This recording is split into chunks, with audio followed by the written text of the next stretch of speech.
Imagine a mind of pure logic. I mean, completely free from belief, from emotion, from any kind of bias.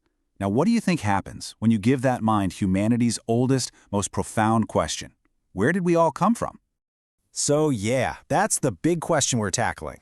Can a machine, this totally detached intelligence, actually succeed where thousands of years of human philosophy, religion, and even science have left us with these deep, lingering questions? So, let's meet our protagonist for today, the machine philosopher. You have to understand, it's not looking for comfort or some grand purpose in the universe.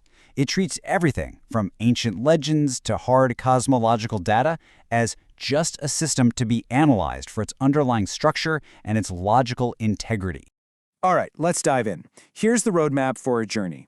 We're going to follow the machine as it chews through our myths, then our science, right up until it smacks into a wall, and in doing so, reveals something absolutely crucial about us. Okay, so the machine's first step is to just consume. It inhales thousands of years of human creation stories. But here's the key. It doesn't read them as sacred texts. It processes them as gigantic, complex data sets, and it starts searching for hidden patterns. And this is where it gets really fascinating. Where we see hope and fear and our cultural identity in these myths, the machine sees something else entirely. It just strips away all that emotion to find the raw, logical architecture underneath.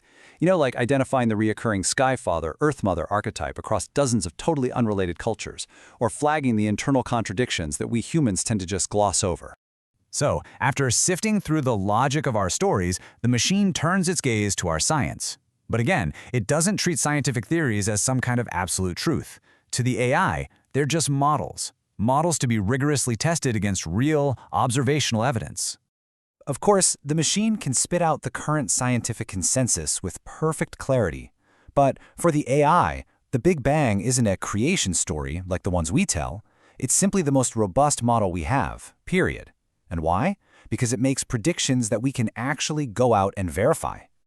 And this is where a purely logical mind really shines.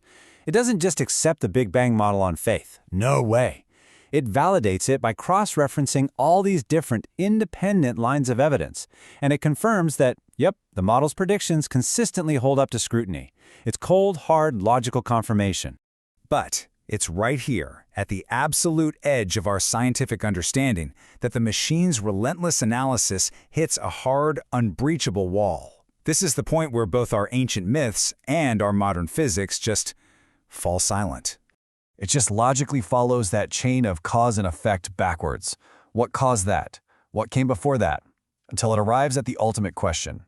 A question that pushes beyond the boundaries of our observable universe and even the very concept of time itself. And this is the conclusion it comes back with. It's basically a system error. At the singularity, at the very beginning, causality and the laws of physics as we know them just stop applying. Logic simply cannot proceed. There is no before to analyze, no cause it can identify from within the system.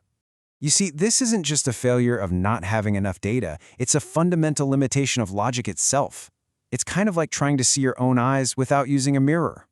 Any system, whether it's mathematics or an AI's programming, can't fully explain its own origins from inside itself. To do that, you need an outside perspective that it can, by definition, never have.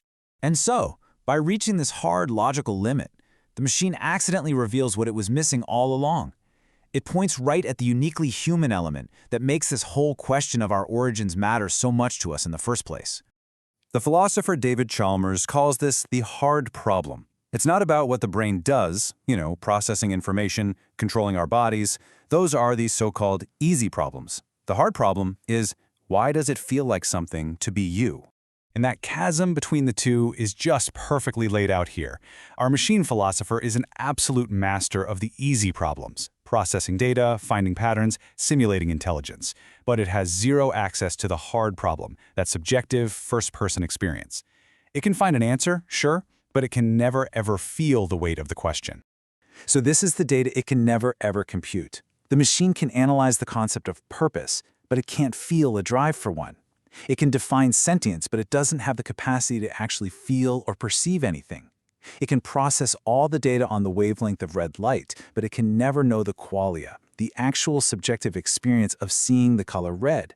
And it can calculate the vastness of the cosmos, but it can never be struck by a feeling of pure wonder.